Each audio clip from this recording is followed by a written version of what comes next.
Hello friends, very good evening. मैं रीना हांडा, medical counsellor.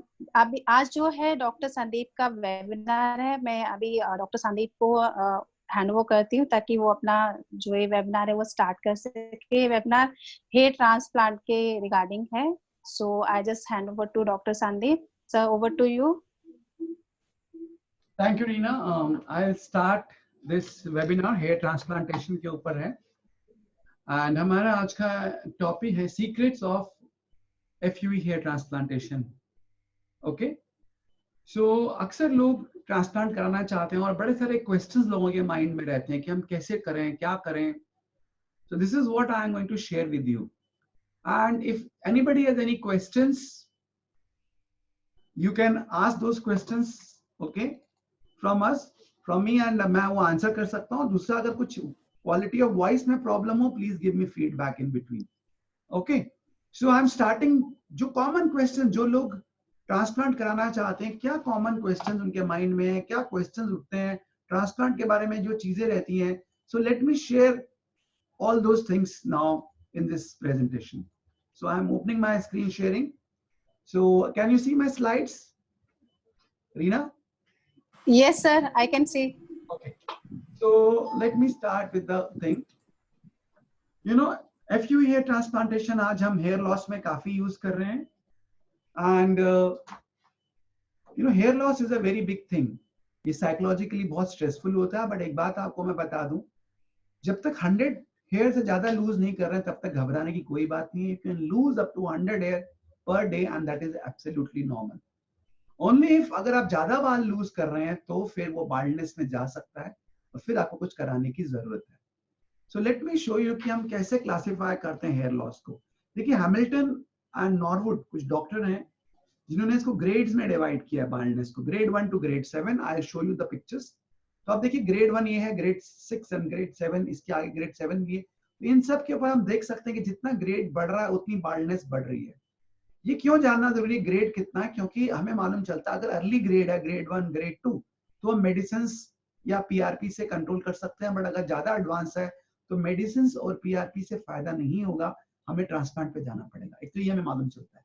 Second जो चीज हमें मालूम चलती है विद ग्रेडिंग इज, जितना ज्यादा ग्रेडिंग होगा हेयर लॉस का, उतना नंबर ऑफ ग्राफ्ट्स की रिक्वायरमेंट ज्यादा होगी। जैसे ग्रेड 2 अगर है हमारा हेयर लॉस का, तो we need 2000 to 2500 grafts, but when we come to grade 6 we need 7 to 8000 grafts. So इसलिए ये बहुत इंपॉर्टेंट है यू नो कि हमारा ग्रेड लॉ, हमारा कितना है grade of hair loss. Another thing, जब भी हम जाते हैं हमारा हेयर लॉस हो रहा है तो कुछ इन्वेस्टिगेशंस कराने बहुत जरूरी हैं, जैसे vitamin B12, vitamin D, ferritin, blood sugar. ये सारी चीजें हमें बताती हैं कि ओवरऑल आपकी हेल्थ कैसी है। मान लिया आपका आयरन लेवल कम है, या आपको थायराइड प्रॉब्लम है, या आपको डायबिटीज है, या विटामिन D की डेफिशिएंसी है, तो these are some systemic factors जो आपका हेयर लॉस के कारण हो सकते हैं।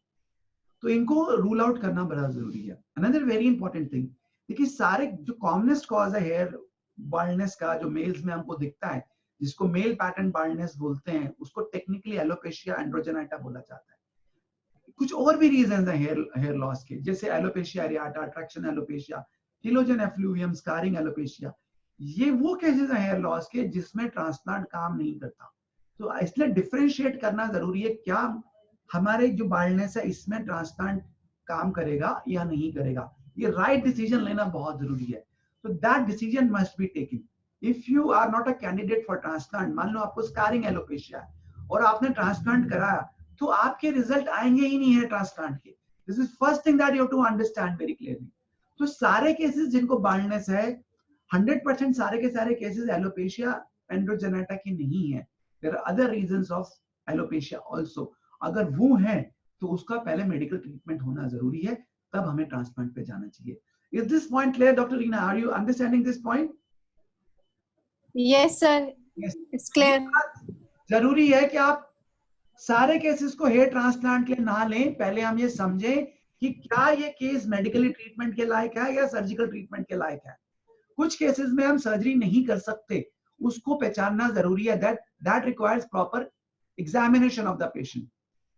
अब हम आ रहे हैं FUE ट्रांसप्लांटेशन पे, क्योंकि आप जानते हैं FUT ट्रांसप्लांटेशन में कुछ स्ट्रिप मेथड बोलते हैं, स्कार आता है, पेन होती है, और अक्सर लोग उसको नहीं चाहते हैं। तो पहले मैं आपको दिखाना चाहूंगा कि जो मेन प्रिंसिपल है एफयूई ट्रांसप्लांटेशन का वो क्या है। देखिए ये एक फॉलिकल है, ये एक ग्राफ्ट है जिसमें 2 फॉलिकल्स हैं। सिंगल हेयर को हम फॉलिकल बोलते हैं, जो ग्रुप है 2-3 बालों का एक यूनिट, उसको ग्राफ्ट बोला जाता है। तो ग्राफ्ट और फॉलिकल में पहले आप डिफरेंस समझ लें, क्योंकि बहुत सारे सेंटर्स ग्राफ्ट एंड फॉलिकल में कंफ्यूजन क्रिएट करते हैं। अगर आपको बोला 2000 ग्राफ्ट, तो उसका मतलब हुआ 4000 follicles.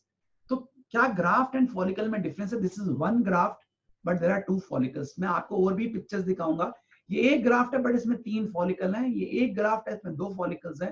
This is one graft with 4 follicles. तो this is something you have to keep in mind.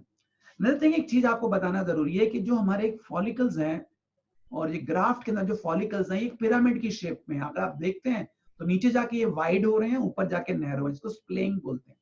और ये सारे स्किन से अटैच्ड एक मसल से, जिसको इरेक्टर पिलाई मसल बोला जाता है। जब हम एफयूई करते हैं तो जरूरी है कि हम इस मसल तक कट करें। जब हम इस मसल तक कट करते हैं तो ये पूरा ग्राफ्ट हमारा लूज हो जाता है, इसको हम लिफ्ट कर सकते हैं, निकाल सकते हैं। लेकिन अगर हम अपनी मशीन से 5 से ज्यादा डीप अंदर तक जाएंगे तो हम यहाँ पे डैमेज कॉज कर सकते हैं, ट्रांजेक्शन कर सकते हैं, ग्राफ्ट को कट कर सकते हैं। तो transaction is the word that means the graft is being cut. That is one thing. Another thing जो मैं आपको बताना चाहूंगा कि ये जो एरिया जहाँ पे ये मसल अटैच्ड है और आप येलो चीज देख रहे हैं, सब्रेशियस ग्लैंड है। ये थोड़ा सब्रेशियस ग्लैंड और मसल के अराउंड बहुत सारे स्टेम सेल्स हैं। ये एरिया बहुत इंपॉर्टेंट एरिया है। तो जब हम ग्राफ्ट को इम्प्लांट करते हैं तो हमको इस एरिया को टच नहीं करना है। बल्ब, इसको बल्ब भी बोला जाता है, तो ये कुछ फूला हुआ होता है, स्वेलिंग होती है इसमें। अगर हम इसको टच करते हैं तो हम यहाँ पे स्टेम सेल्स को डैमेज कर रहे हैं। तो we don't have to hold this area, हमको इसके ऊपर से पकड़ना है। ये कुछ फाइन बातें होती हैं जो हेयर ट्रांसप्लांट में बहुत माइंड में रखनी चाहिए इस टेक्निक को करते हुए, to give you really good results. Now these are few things. दूसरी बात जो हम आपको बताएं कि जो प्रिंसिपल है एफयूई का, ये फॉलिकुलर यूनिट एक्सट्रैक्शन जो ट्रांसप्लांटेशन है, ब्रेनस्टिल एंड रेसमैन डॉक्टर ने इसको शुरुआत किया था। और इनका मेन प्रिंसिपल ये था कि इरेक्टर पिलाई मसल को हम कट करें और ग्राफ्ट को हम निकालें। जो पंचेस हम यूज करते हैं वो 0.7 से 0.9 मिलीमीटर के होते हैं। दूसरी बात, जैसा मैंने आपको बताया कि बालों में स्प्लेइंग होती है, एंड बिकॉज ऑफ दैट स्प्लेइंग अगर हमारा पंच ज्यादा डीप जाता है तो ग्राफ्ट को डैमेज होने के चांसेस होते हैं। सो कैसे हम करते हैं सर्जरी, क्या चीजें हम ध्यान में रखते हैं? देखिए 2 चीजें, जहां से हम बाल ले रहे हैं उसको डोनर एरिया बोला जाता है, डोनर यू मींस गिविंग, और जहां बाल लगाए जा रहे हैं उसको रिसिपिएंट। तो पहली बात, जब हमने डिसाइड कर लिया कितना ग्राफ्ट चाहिए तो हम बालों को ट्रिम करते हैं 1 to 2 मिलीमीटर तक। फिर वहां पे हम एनेस्थीसिया देते हैं, लोकल एनेस्थीसिया। उसमें नर्व ब्लॉक्स हैं, इन्फिल्ट्रेशंस हैं, ये डिफरेंट नर्व ब्लॉक्स हैं। इसमें एक चीज मैं आपको बताना चाहूंगा, लोग अक्सर डरते हैं कि कितना पेनफुल होगा। तो देखिए हम जो कर रहे हैं इसके अंदर, what we are doing in this is we are giving vibratory anaesthesia. ये देखिए हम वाइब्रेटर यूज कर रहे हैं, यहाँ पे आइस पैक यूज कर रहे हैं, और ये बहुत ही पतली नीडल से यहाँ पे ब्लॉक दिया जा रहा है। इससे फायदा क्या होता है कि पेन ऑलमोस्ट मिनिमल होती है, नील होती है। अनदर थिंग जो मैं सब अपने क्लाइंट्स को और पेशेंट्स को बोलता हूँ, देखिए 8 घंटे की सर्जरी है, उसमें मुश्किल से 5 मिनट ऐसे होंगे जब आपको थोड़ा सा मालूम चलेगा कि आपको कुछ पेन हो रहा है, वो भी बहुत माइल्ड सा। बाकी पूरा टाइम आप कंफर्टेबल होंगे, बात कर रहे होंगे, and you will not have any problem. ठीक है। इसमें आप एक चीज और देखिए, ये पेशेंट पहले एक एफयूटी करवा चुके, तो एक स्कार एक दिख रहा है यहाँ पे, और ये सेकंड टाइम हमसे एफयूई करवाने आए हैं। एफयूटी इन्होंने कहीं और से करवाया था but he was not happy with the scar, तो second time we are not doing FUE. तो आप ये देखिए हम इसमें जो एनेस्थीसिया यूज कर रहे हैं बिल्कुल पेनलेस एनेस्थीसिया, इसको पेनलेस वाइब्रेटरी एनेस्थीसिया बोला जाता है।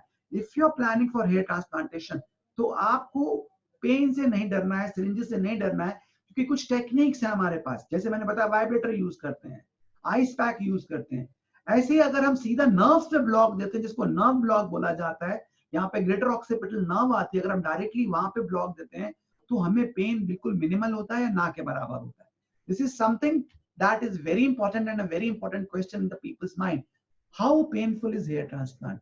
वेल, अगर हम सब चीजों को फॉलो करें तो पेन बिल्कुल मिनिमल होता है। तो ये बात मैं पहला मैसेज आपको सबको देना चाह रहा हूँ। ये आप देख रहे हैं कि हम नर्व ब्लॉक्स यूज कर रहे हैं, कुछ स्पेसिफिक लोकेशंस है जहां पे हम ब्लॉक करने से पूरा एरिया नम हो जाता है, तो आपको बहुत सारे इंजेक्शंस देने की जरूरत नहीं है। आपने 3 जगह ब्लॉक दिया तो पूरा एरिया नम हो गया, तो इसको हम नर्व ब्लॉक बोलते हैं। इसी तरह से रिंग ब्लॉक भी दिया जाता है। So we use lot of techniques to reduce the pain now. आप ये देख रहे हैं ये FUT है, ये FUE है, FUT में स्कार आता है and most people are not happy with it. इसी तरह से FUT में पोस्ट ऑपरेटिवली पेन भी ज्यादा होता है, डिस्कम्फर्ट ज्यादा होता है, इसलिए FU is now the more preferred method जिसको लोग ज्यादा से ज्यादा पसंद करते हैं। ये सब डिफरेंट नर्व ब्लॉक्स हैं जो आपको दिखाए जा रहे हैं, जो हम देते हैं। ये एनेस्थीसिया के ड्रग्स हैं, ज़ाइलोकेन, रोपिवाकेन, जो इस्तेमाल किए जाते हैं ना। एक चीज जो बहुत जरूरी है कि जो दवाइयां हम दे रहे हैं एनेस्थीसिया में, जैसे लिग्नोकेन है, बुपिवाकेन है, ये दवाइयां एक डोज तक तो सेफ है, उसके आगे अगर हम डोज क्रॉस करते हैं तो ये टॉक्सिक हो जाती हैं, ये डेंजरस हो सकती हैं। तो जब हम ये ट्रांसप्लांट करते हैं तो ये डॉक्टर के लिए बहुत जरूरी है कि जो कर रहा है वो इस बात का पूरा ध्यान रखे, क्योंकि लंबी सर्जरी होती है। बहुत बार अगर हम अपनी डोज क्रॉस कर देते हैं, बढ़ जाती है हमारी डोज जो सेफ लिमिट है, तो बहुत सीरियस साइड इफेक्ट्स हो सकते हैं। Do you agree to this doctor Reena? Yes, sir, agree. You are right. The dose of anesthetic medicines is very very important. इसको कभी भी ज्यादा नहीं बढ़ने देना चाहिए। जब हम करते हैं सर्जरी इन माय सेटअप, हम हमेशा मॉनिटर्स लगाते हैं कितनी डोज दी जा रही है, उसको माइंड में रखते हैं। उससे ज्यादा डोज जो सेफ लिमिट है उसके अंदर ही रहते हैं, क्योंकि always see that you are not increasing the dose of the anesthesia. Safety के लिए बहुत जरूरी है सबके लिए। ओके, नाउ ये देखिए, ये हमने डोनर एरिया लिया है, हमने इसको ऐसे शेप किया, ट्रिम किया है। यहां से हम ग्राफ्ट एक्सट्रैक्ट करेंगे। ओके, अगर हमें ज्यादा ग्राफ्ट नहीं चाहिए तो हम ऐसा भी कर सकते हैं कि बीच में से शेप किया, ऊपर और नीचे रहने दिया, ताकि हम इस एरिया को जल्दी कवर कर सकें और पेशेंट दूसरों को ना बताए कि इसने ट्रांसप्लांट करा है। तो दिस इज वन। अगर हमें ज्यादा ग्राफ्ट नहीं चाहिए, 1000 ग्राफ्ट चाहिए, तब हम इस तरह से कर सकते हैं। इन फीमेल्स भी हम यही फॉलो करते हैं कि ऊपर और नीचे बालों को ट्रिम नहीं करते हैं, बीच में से ट्रिम कर देते हैं, ताकि हम इस डोनर एरिया को हम कवर कर सकें। नाउ वन थिंग, ज्यादा अगर नंबर ऑफ ग्राफ्ट्स अगर हमें ज्यादा चाहिए तो हम फिर ये नहीं कर सकते, then it becomes difficult for us to do like this. एक चीज और अब मैं आ रहा हूं, क्योंकि हमने बताया डोनर एरिया। अब डोनर एरिया हम कहां से ले सकते हैं? देखिए, सबसे कॉमनेस्ट जो डोनर एरिया है वो सर के पीछे से है, जिसको ऑक्सीपिटल एरिया बोला जाता है। दिस इज कॉल्ड ऑक्सीपिटल, सर के पीछे का हिस्सा। Second donor area body hair transplant हो सकता है, जैसे बियर्ड है, चेस्ट है, वहां से भी हम ले सकते हैं। तो जब हम बाल पीछे से लेते हैं तो यहाँ पर एक कंसेप्ट आता है जिसको हम सेफ डोनर जोन बोलते हैं। इसका मतलब ये कि कुछ एरिया है जहां पे माना जाता है कि बाल जल्दी नहीं गिरेंगे, बट अगर आप उससे ऊपर या उससे नीचे जाते हैं तो वो आप बाल लूज कर सकते हैं। तो सेफ डोनर जोन का मतलब ये कि वो एरिया जहां पे बालों की लाइफ ज्यादा लंबी होती है comparative to the other areas. लेकिन एक प्रॉब्लम है, safe donor zone well defined नहीं है। कुछ डॉक्टर इसको 5 सेंटीमीटर बोलते हैं, कुछ 7 सेंटीमीटर, कुछ 8 centimetre. There is lot of confusion in this safe donor zone. It is not a fixed concept, but overall एक पर्टिकुलर एरिया है बैक में जिसको हम सेफ मानते हैं, जहां पे life span of the hair is bigger, is much higher than the normal hair in the head. तो वहां ही से हम बालों को लेते हैं, बाकी जगह से बालों को नहीं लेते हैं। तो दिस इज समथिंग। इसका इंपॉर्टेंस क्या है? अगर आप ज्यादा ग्राफ निकाल रहे हैं और आप सेफ डोनर जोन से ऊपर या नीचे जा रहे हैं तो उन बालों को आप लूज कर सकते हैं। इस पर हम बाद में भी आएंगे, डिस्कस करेंगे। तो दैट्स अनदर थिंग जो आपको माइंड में रखना है कि आप सेफ डोनर जोन में हैं या नहीं है। ओके, जब हम ग्राफ्ट को निकाल रहे हैं तो एफयू टेक्निक से, तो जो जिससे निकालते हैं, जिस मशीन से, उसका आगे वाले हिस्से को पंच बोला जाता है। ये बहुत जरूरी है कि हमारी पंच का जो डायरेक्शन है, एंगल है, डेप्थ है, वो सही हो। अगर वो सही नहीं है तो हमारे ग्राफ्ट्स को डैमेज हो सकता है। The grafts can be cut, जिसको हम ट्रांजेक्शन बोलते हैं, ट्रांजेक्शन ऑफ द ग्राफ्ट।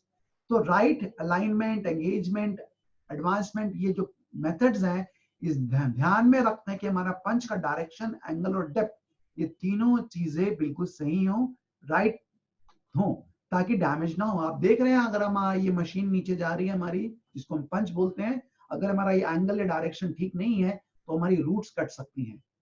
ये चीजों को माइंड में रखना जरूरी है। अब देखिए, यही सब चीजें बता रहे हैं कि हम कैसे डिफरेंट एंगल्स को रख रहे हैं, कैसे हम रख रहे हैं। अगर हमारा एंगल ठीक नहीं है तो हमारा जो नीचे का पंच है वो डैमेज हो सकता है, वो कट सकता है हमारा। ओके, तो ये कुछ बातों का, ये बहुत टेक्निकली इंपॉर्टेंट चीजें हैं कि हम किस तरह से अपने पंच को यूज करते हैं। अब होता क्या है कि आप देखिए जैसे एक फॉलिकल ग्राफ्ट है जिसमें 3 बाल हैं, and if your direction and angle is not correct, तो आप पार्शियली उनको कट कर सकते हैं, यानी 3 में से 2 ग्राफ्ट आपके कट हो गए या एक ग्राफ्ट कट हो गया, तो ओवरऑल जो डेंसिटी आएगी आपकी वो कम आएगी जितनी आनी चाहिए। लेकिन अगर आपकी टेक्निक बहुत अच्छी है, पार्शियल ट्रांजैक्शंस नहीं हो रहे हैं, तो आपकी डेंसिटी ज्यादा आएगी बालों में। ये बहुत इंपॉर्टेंट है कि आप किस तरह से ग्राफ्ट्स को निकाल रहे हैं, क्या पार्शियल ट्रांजैक्शंस हो रहे हैं या नहीं हो रहे, कितने परसेंट ऑफ ग्राफ में पार्शियल ट्रांजैक्शन हो रहा है, ये समझना बहुत जरूरी है। ओके, तो ये सब चीजों को, और एक चीज जब हम आजकल क्या कहा जा रहा है कि जब हम पंच इस्तेमाल कर रहे हैं तो उसके साथ सेबेशियस ग्लैंड और फैट भी आना चाहिए। अगर हम बहुत पतले ग्राफ्ट्स लेंगे तो जो लाइफ है उन बालों की वो कम हो जाती है। इसीलिए बीच में एक कंसेप्ट आया था कि हम कितने पतले पंचेस यूज कर सकते हैं। कोई बोल रहा है हम 0.8, कोई बोल रहा है 0.7, कोई बोल रहा है 0.6 मिलीमीटर। बट जितना पतला पंच यूज करेंगे, प्रॉब्लम होता है कि आपके स्टेम सेल्स कम हो जाते हैं, फैट कम हो जाता है, और जो ग्राफ्ट आ रहा है वो बहुत पतला ग्राफ्ट आता है। ये देखिए, ये डायरेक्शन है पंच का, इसको हमें कैसे लेके जाना है ये बहुत माइंड में रखना पड़ता है। If you are not correct with it, you can damage the grafts. जब हम ग्राफ्ट्स निकालते भी हैं तो हम उसकी भी एक टेक्निक होती है, 2 फॉर्सेप्स यूज किए जाते हैं, ज्यादा प्रेशर नहीं लगाया जाता, और बालों को एक पर्टिकुलर डायरेक्शन में ही निकाला जाता है। सो क्या रीजन है ग्राफ्ट कटने के? अगर आपका जो पंच आप यूज कर रहे हैं उसका एंगल, उसकी डेप्थ, डायरेक्शन ठीक नहीं है, या जो आप ग्राफ्स को निकाल रहे हैं उसमें कुछ प्रॉब्लम आ रहा है, तो भी उसमें फिर प्रॉब्लम आ सकता है।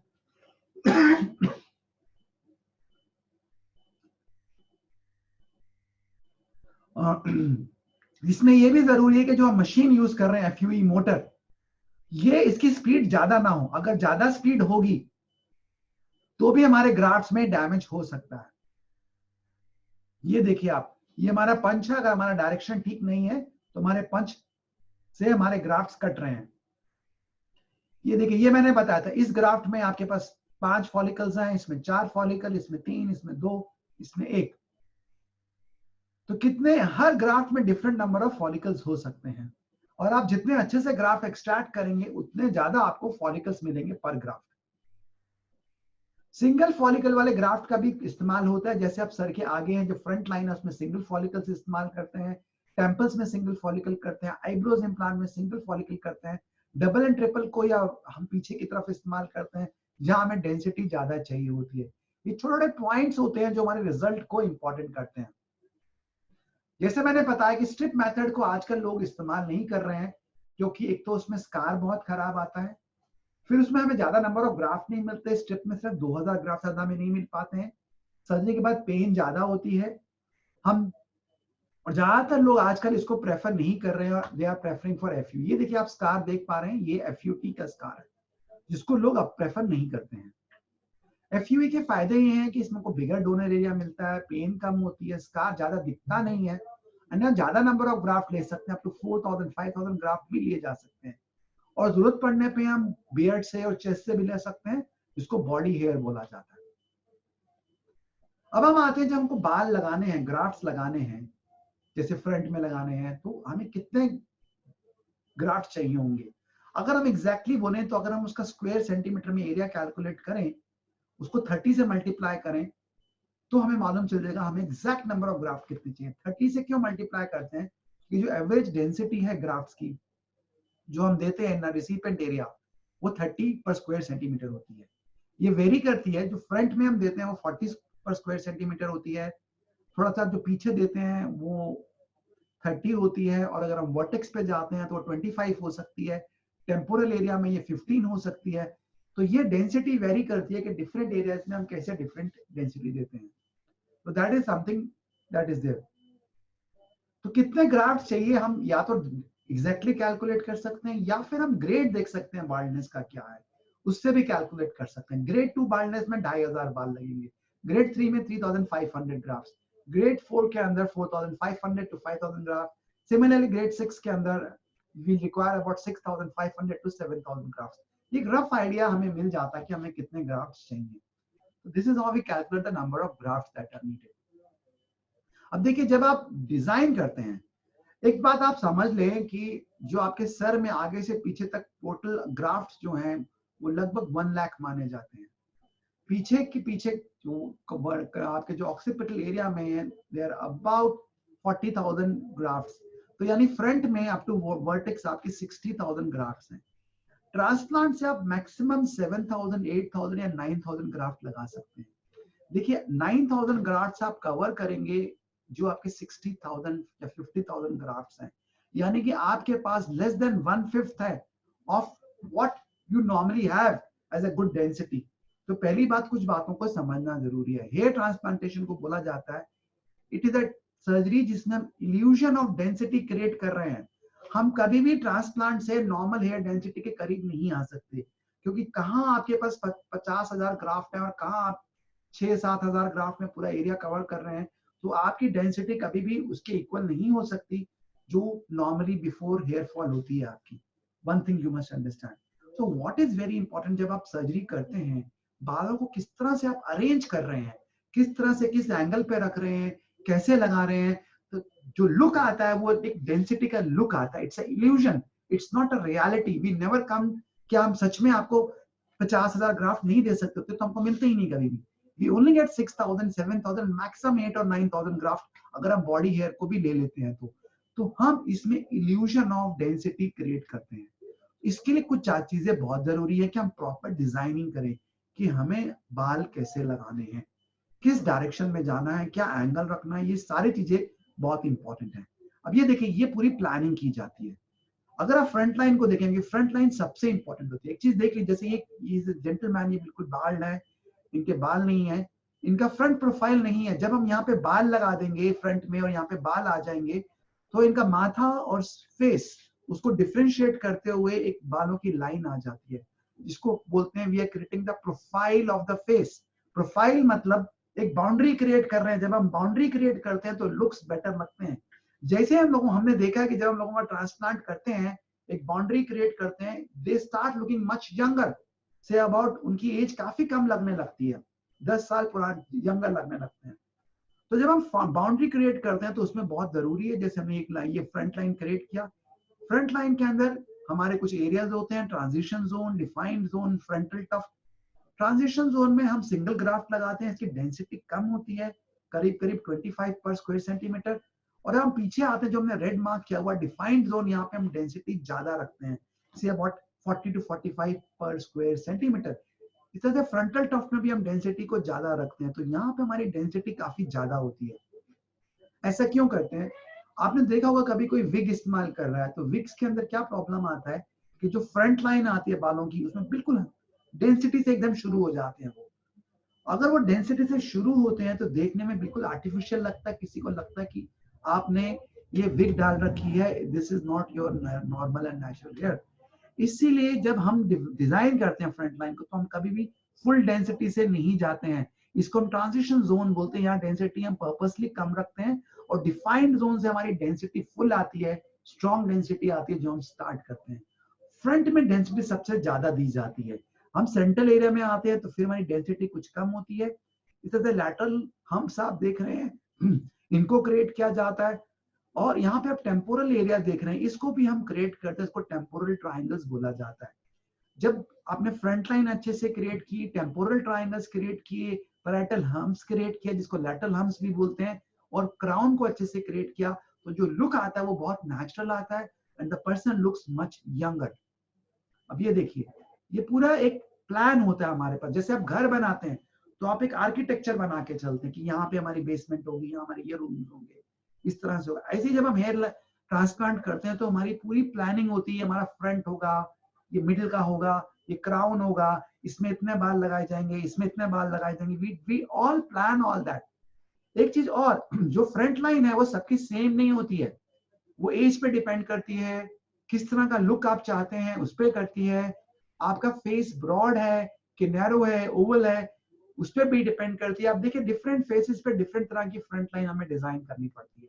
आप ये देख रहे हैं राउंड, ये एक अगर वाइड हेड है तो हमें राउंडेड हेयर लाइन देनी है, और अगर नैरो हेड है, ओवल फेस है, तो फिर हमें एक डिफरेंट हेयर लाइन क्रिएट करनी है। इस तरह से एक बहुत जरूरी बात है, जैसे मैंने बोला कि हमारे पास नंबर ऑफ ग्राफ्ट्स लिमिटेड है, हम फ्रंट लाइन को बहुत नीचे ना लेके आए। अगर हम ज्यादा नीचे लेके आते हैं तो वो भी अननेचुरल लगती है और पीछे तक हम पूरा कवर नहीं कर पाते हैं। ये देखिए, ये कुछ कैलकुलेशन है, हम कैसे अपने फ्रंट लाइन को हम कैलकुलेट करते हैं, कहाँ हम नया फ्रंट लाइन क्रिएट करेंगे। ये बहुत जरूरी है कि सब कुछ बहुत नेचुरल रखे, अच्छा लगे, देखने में अच्छा लगे। इन सब चीजों को हम माइंड में रखें, क्योंकि अगर हम बहुत नीचे फ्रंट लाइन को लाएंगे तो वो भी अननेचुरल लगता है। इसी तरह से अब हम आते हैं एक बहुत इंपॉर्टेंट पॉइंट जो है फ्रंटो टेम्पोरल ट्राइंगल। आप ये देख रहे हैं, ये फ्रंटो टेम्पल एंगल जिसको बोलते हैं, ये जो पॉइंट है इसको बहुत अच्छे से डिजाइन करना जरूरी है। अगर हम ये ठीक से डिजाइन नहीं करते हैं तो जो लुक्स आते हैं हेयर ट्रांसप्लांट के वो अच्छे नहीं आते हैं। हम इस एंगल पे बहुत ध्यान देते हैं जिसको फ्रंटो टेम्पोरल एंगल बोला जाता है, इस पे बहुत ध्यान दिया जाता है। इसी तरह से मैंने आपको बताया कि हेयर लाइन को कैसे डिजाइन करते हैं। हेयर लाइन कभी भी रेगुलर नहीं होती है, इरेगुलरली रेगुलर होती है, जिगजैग होती है। इसमें माइक्रो एंड मैक्रो इरेगुलरिटीज होती हैं। आप देख रहे हैं हमने जो हेयर ट्रांसप्लांट किया है, इरेगुलरिटीज है, ये बिल्कुल नेचुरल हेयर लाइन लग रही है, ऐसा नहीं लग रहा कि ये किसी ने ट्रांसप्लांट किया है। तो इरेगुलरली रेगुलर हेयर लाइन होती है, इसमें जिगजैग्स होते हैं, माइक्रो एंड मैक्रो इरेगुलरिटीज होती हैं। और जो बिल्कुल फ्रंट में ट्रांजिशन जोन में जो बाल लगाए जाते हैं वो सिंगल फॉलिकल बाल लगाए जाते हैं। और इनका जो एंगल है वो भी बहुत कम होता है, 20 to 30 डिग्री से कम ही रहता है, उससे ज्यादा नहीं रखते हैं, ताकि ये देखने में बिल्कुल नेचुरल लगे। ये देख रहे हैं हमने कैसे फ्रंट लाइन डिजाइन की है, इन सब बातों का पूरा ध्यान दिया जाता है। अब इसके पीछे जब हम डिफाइंड जोन में आते हैं तो हम डेंसिटी ज्यादा करते हैं। अब देखिए हमने पूरा मार्किंग किया है, किस एरिया में कितने ग्राफ लगेंगे, कैसे ग्राफ निकालने हैं, कैसे लगाने हैं, ये सब डिजाइन किया जाता है। और पीछे एक फ्रंटल टफ्ट आता है जिसमें हम बाल ज्यादा लगाते हैं। अब हम आते हैं टेम्पोरल ट्राइंगल्स पे। आप देख रहे हैं साइड में जो एरिया है इसको टेम्पोरल ट्राइंगल बोला जाता है, जिसको हम हिंदी में कलमे बोलते हैं। कलमों के ऊपर का जो एरिया, एज के साथ ये एरिया भी इसमें बाल कम हो जाते हैं। तो हमें पूरा डिजाइन करना पड़ता है कि यहाँ पे हम टेम्पोरल ट्राइंगल्स को क्रिएट करें। जब हम टेम्पोरल ट्राइंगल्स क्रिएट करते हैं तो आदमी की एज कम लगती है, they start looking much younger. यहाँ पे हमें ज्यादा ग्राफ नहीं देने होते, 150 to 200 ग्राफ ही देने पड़ते हैं, यहाँ हम ज्यादा डेंसिटी नहीं देते हैं, लेकिन थोड़े भी बाल लगाने से यहाँ पे लुक नेचुरल और यंगर लगने लगता है। ये छोटे से पॉइंट्स हैं जिसको पहले नहीं किया जाता, लेकिन आजकल ट्रांसप्लांट में टेम्पोरल ट्राइंगल पे बहुत इंफेसिस दिया जाता है, ध्यान दिया जाता है। इस तरह से प्राइटल हम्स पे अगर हम आते हैं, प्राइटल हम्स ये जो आप देख रहे हैं एरिया, कानों के ऊपर का एरिया, ये दोनों साइड में इनका इंपॉर्टेंस ये है कि इनका जो डायरेक्शन है बालों का डिफरेंट है एज कम्पेयर टू जो बाल जो सेंटर में आते हैं। तो जब हम यहाँ पे इम्प्लांट करते हैं, यहाँ पे एंगल और डायरेक्शन डिफरेंट होता है बालों का। ये सब बातों का हमें ध्यान रखना होता है व्हेन वी आर प्लानिंग। ये हमने पूरा डिजाइन किया है कि हम कैसे पूरे बालों को आगे से लेके पीछे तक लगाएंगे। ये डिजाइनिंग पहले से माइंड में होनी चाहिए। क्राउन में कितने बाल लगाएंगे, यहाँ कितने बाल लगाएंगे, फ्रंट में कितने लगाएंगे, टेम्पोरल ट्राइंगल में, ये पूरा प्लानिंग ट्रांसप्लांट से पहले होना जरूरी है, तभी हम एक अच्छा रिजल्ट क्रिएट कर सकते हैं। तो that is also very important जब हम करते हैं। अब देखिए जब हम होल्स करते हैं, जो ग्राफ्ट हमने निकाले हैं उनको हमको रिसिपेंट एरिया में डालना है, तो कुछ होल्स करने पड़ेंगे ताकि ग्राफ्ट हम उसमें डाल सकें। तो दो मेथड हो सकते हैं, या तो ब्लेड हो सकती है या नीडल्स हो सकते हैं। तो आज से कुछ टाइम पहले तक ब्लेड नीडल्स यूज की जाती, वी ऑल्सो यूज नीडल्स, लेकिन नीडल के साथ स्कारिंग ज्यादा होती है, डेंसिटी कम आती है, ब्लीडिंग ज्यादा होती है और ग्राफ्ट सर्वाइवल कम आता है, ग्राफ्ट डैमेज ज्यादा होता है। इसके कंपैरिजन में जब हम माइक्रो ब्लेड्स यूज करते हैं, होल्स करते हैं, तो उसके अंदर हम देखते हैं कि हमारी ग्राफ्ट डेंसिटी ज्यादा आती है, स्कारिंग कम होती है, ब्लीडिंग कम होती है एंड ग्राफ्ट सर्वाइवल ज्यादा होता है। ये आप डिफरेंस देख पा रहे हैं, ये एक नीडल है जिससे होल करते हैं और ये ग्राफ्ट है जिससे हम होल करते हैं, माइक्रो ब्लेड है जिससे हम होल करते हैं। Micro blade is now a better method to do holes as compare to the needle. Maximum लोग नीडल्स इस्तेमाल करते हैं, but my observation is that micro blade आपको ज्यादा अच्छे रिजल्ट्स देता है और कम डैमेज करता है आपका। तो ये डिफरेंसेस हैं between blade and needles while doing the holes. अब एक चीज आप देखिए, यहाँ पे हम आपको दिखा रहे हैं कि कैसे हमारे जो हम होल्स करते हैं और ग्राफ्ट्स लगाते हैं, इनके एंगल वेरी करते हैं। फ्रंट में 10 to 20 डिग्री है, फिर 30 डिग्री, फिर बढ़ते बढ़ते 40-45 डिग्री पे आते आते यहाँ पे फिर ये डायरेक्शन और एंगल्स हमारे चेंज हो रहे हैं।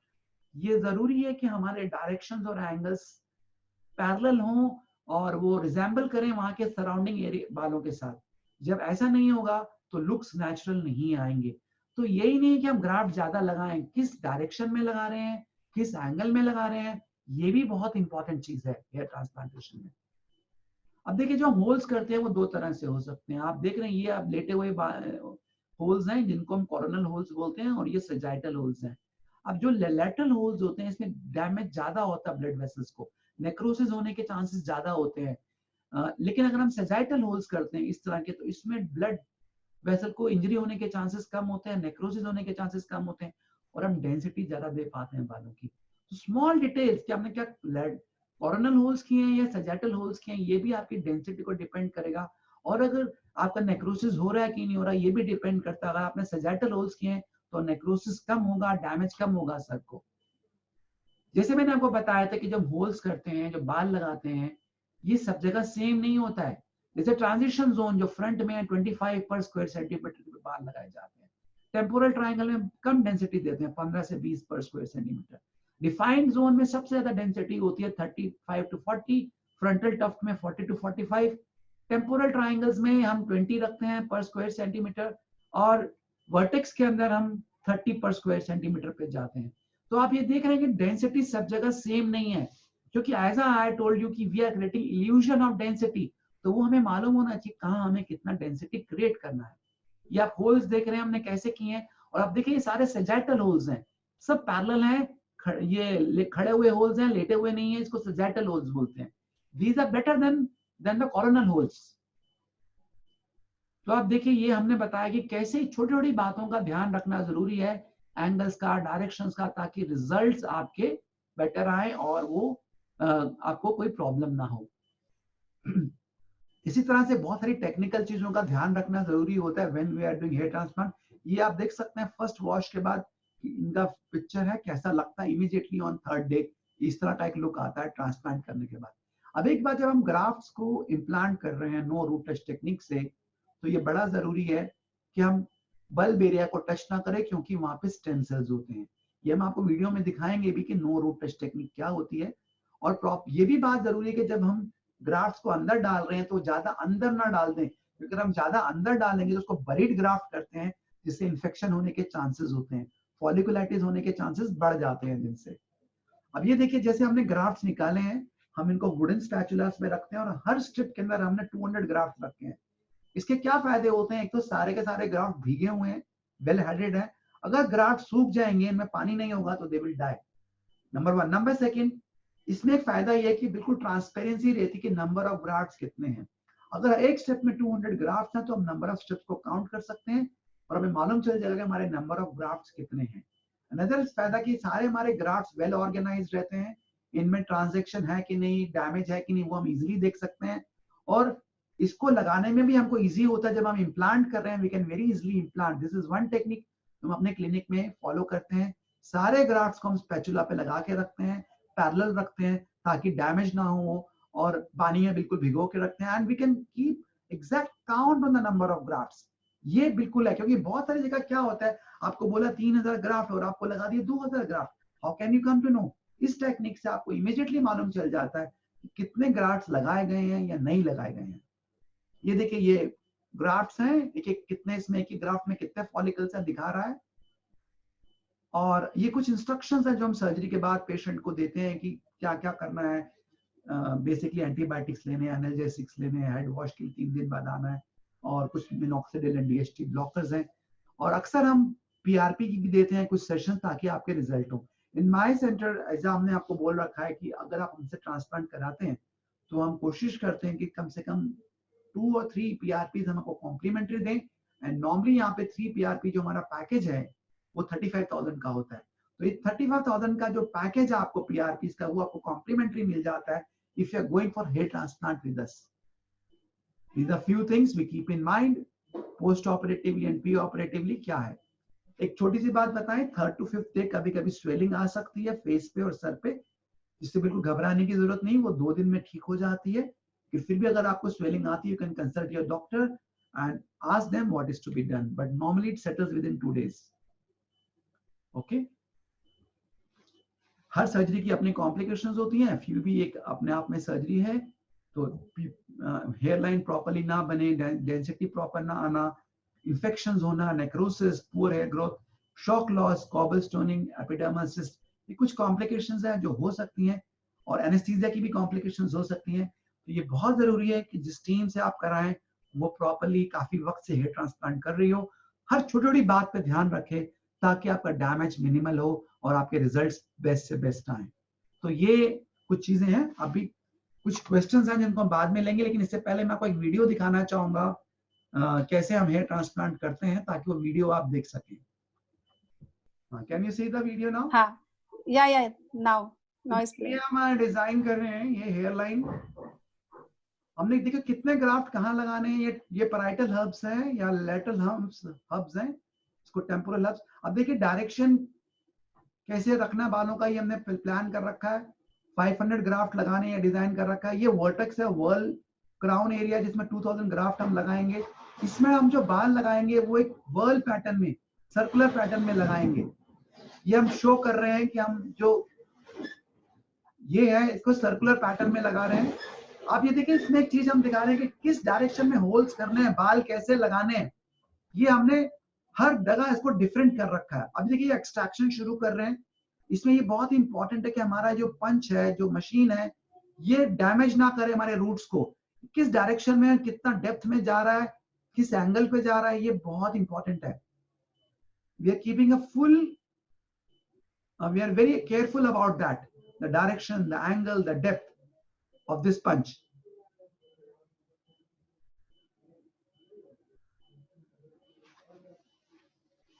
सर कौन सा पंच यूज करना चाहिए, कौन सा पंच ज्यादा बेटर होता है, शार्प या फिर this vary from person to person. Sharp and blunt दो तरह के पंच होते हैं। शार्प पंच जैसे हम फेस पे कर रहे हैं, चेस्ट पे कर रहे हैं, तो हमको शार्प ही यूज करना चाहिए। Otherwise we can use blunt also. आप ये देखिए इसमें दिखा रहा है बल्ब एरिया। हमारा जो मशीन है, पंच है, ये बल्ब एरिया तक ही जाना चाहिए। ऐसे ज्यादा डीप जाएगा तो ये हमारे रूट्स को डैमेज कर सकता है। Now these are the roots, these black things are the roots. अगर हम इसे ज्यादा डीप जाएंगे तो हम इस रूट्स को डैमेज कर सकते हैं। This is one thing we have to keep. अब देखिए एक्सट्रैक्शन भी करने की टेक्निक होती है कि हम 2 फोर्सेप्स से कर रहे हैं और पैरेलल जा रहे हैं, ज्यादा फोर्स नहीं लगा रहे हैं खींचने में, सॉफ्टली इनको एक्सट्रैक्ट कर रहे हैं ताकि डैमेज ना हो। जो हमारे ग्राफ्ट्स हैं उनको बहुत जेंटली हैंडल करना जरूरी है। जितना जेंटली हम हैंडल करेंगे उतना बेटर उनका सर्वाइवल होता है। You know, this is surgery which require lot of dedication, lot of commitment. तो ये बहुत जरूरी है कि हम एक्सट्रैक्शन को बहुत जेंटली करें। अब ये देखिए इसमें 2 फॉलिकल्स हैं, ये हम स्ट्रिप पे लगा रहे हैं इन सबको और इनको कॉन्स्टेंटली हम गीला रख रहे हैं। You can see the water. Strip पे लगाने के 2 फायदे हैं, तो हम इनको ठीक से एक ऑर्गेनाइज्ड वे में लगा पाते हैं रूट्स को। सेकंड, इनका एग्जैक्ट काउंट रख पाते हैं। नॉर्मली वी कीप 200 ग्राफ्ट्स पर स्ट्रिप, तो वो हम देख सकते हैं कि कितने ग्राफ्ट एक स्ट्रिप पे लगे हैं, तो एग्जैक्ट काउंट रख पाते हैं हम ग्राफ्ट्स का। So this is what we follow there. You can see कि हमने स्ट्रिप्स लगाई हुई हैं और ये 200 ग्राफ्ट एक स्ट्रिप में लगा रहे हैं। अब ये देखिए होल्स कर रहे हैं हम, तो ये होल्स के लिए नीडल एंड माइक्रोब्लेड 2 हमारे पास ऑप्शन है, एंड माइक्रोब्लेड्स आर बेटर। ये देखिए हम ब्लॉक दे रहे हैं, ये रिंग ब्लॉक है, जो रिसिपिएंट एरिया है उसमें रिंग ब्लॉक दिया जा रहा है।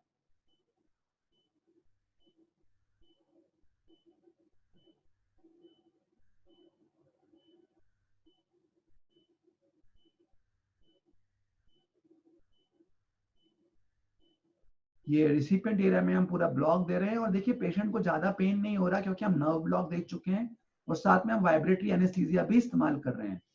The pain is very minimal. अब ये देखिए हम पंचेस कर रहे हैं, जो होल्स बना रहे हैं ये माइक्रोब्लेड से बना रहे हैं। We are not using needle. अब देखिए यहाँ पे जो ब्लीडिंग हो रही है वो बहुत कम है। आई शो यू, जब हम नीडल से कर रहे हैं तो नीडल से हमारे को ब्लीडिंग काफी ज्यादा होती है compare to what we are getting with the blades. और आप देखिए ये हमारे ब्लेड्स हैं, ये सजाइटल हैं।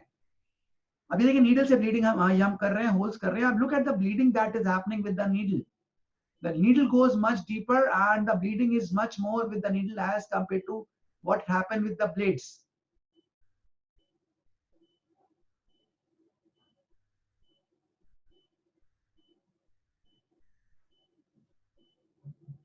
So ये needles का इस्तेमाल पहले किया जाता था, आजकल हम needle नहीं इस्तेमाल कर रहे हैं। अब देखिए no root touch टेक्निक है, तो इसमें 2 ग्राफ्ट 2 फॉर्सेप यूज किए जा रहे हैं और हम ग्राफ्ट को एकदम ऊपर से पकड़ते हैं, बल्ब से नहीं पकड़ते हैं और कॉन्स्टेंटली वाटर स्प्रे कर रहे हैं ताकि हमारे पूरे जो शाफ्ट्स हैं, रूट्स हैं, वो बिल्कुल गीले रहें, वेल हाइड्रेटेड रहें. If they become dry, they die.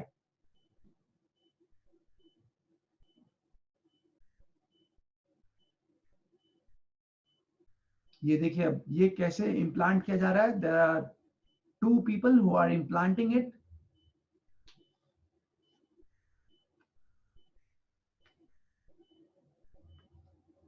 Sir ये कितने ग्राफ्ट लग रहे हैं सिटिंग में? काफी डेंस दिख रहा है, काफी नंबर ऑफ ग्राफ्ट ज्यादा लग रहा है. कितना है sir? We are giving here roughly about say 3,500 grafts इसमें लगाए थे हमने. Okay sir. And we share some results of before after with you. या सर प्ले नहीं हुआ है सर. स्क्रीन शेयर को पहले पॉज करो. या okay sir. Now I can see. See now? Can you see the results? Yes sir, is visible. Results हैं ये 3,000 grafts. Yeah, very nice. ये 4,000 grafts. These are about 6,000 grafts. Again 4,000 grafts. 3,000. These are 4,000 grafts. These are again 3,500 grafts.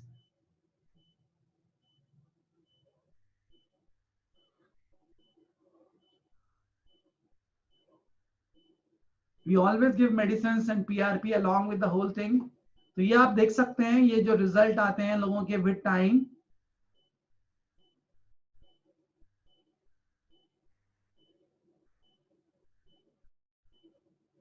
आप देख रहे हैं donor area में मालूम नहीं चल रहा है कितने ग्राफ्ट हमने लिए हैं, कितने ग्राफ्ट निकाले हैं. तो that is also very important कि डोनर एरिया ज्यादा खाली ना लगे. दीज आर फ्यू रिजल्ट्स जो आप देख सकते हैं जो हमारे यहाँ आए हैं.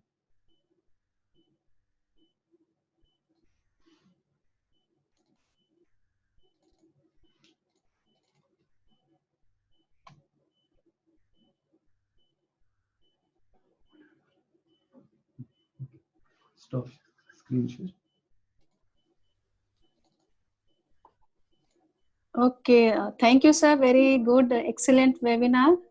I hope in future भी आप अच्छे कुछ और टॉपिक के साथ ये वेबिनार्स करेंगे, बिकॉज बहुत सारे लोगों की इतनी सारी क्वेरीज थी जो आपके इस वेबिनार से सारी क्लियर हो गई है. आई होप सबको उनके आंसर मिल गए होंगे जिनके जो डाउट्स थे, क्वेरीज थी, क्वेश्चन थे. Yeah, thanks a lot sir. And my only message is, see, hair transplantation is not a very easy surgery. Don't lose your patience.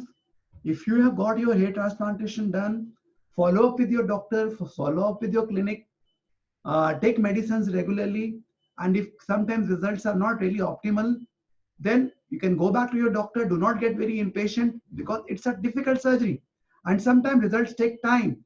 So there are many things that we take our clients, patients, see to them, give them medicine, PRP, complementary sessions if required. My ultimate goal is to give you the best results sooner or later. If you have patience, if you continue the way we tell you and you are with us, we are there for you and we take care that you get the best result and you're very happy really in the long run. Do not lose your patience in 4 months, 5 months, 6 months. Be with us. Once you are our patient, we fully take care of you and we make it sure that you get good results. Okay, just don't lose patience. Transplant results doesn't come in 1 day, 2 days. It takes months, sometimes 6 months, sometimes 8 months, sometimes 1 year, and sometimes you need sometimes some complementary sessions also, like something what we call small sessions, top-up sessions also. So please do not lose your patience. Have patience, follow up. Results do come and everybody get good results. The only thing is you have to keep a follow-up. Thank you. With this, I'll just end my seminar.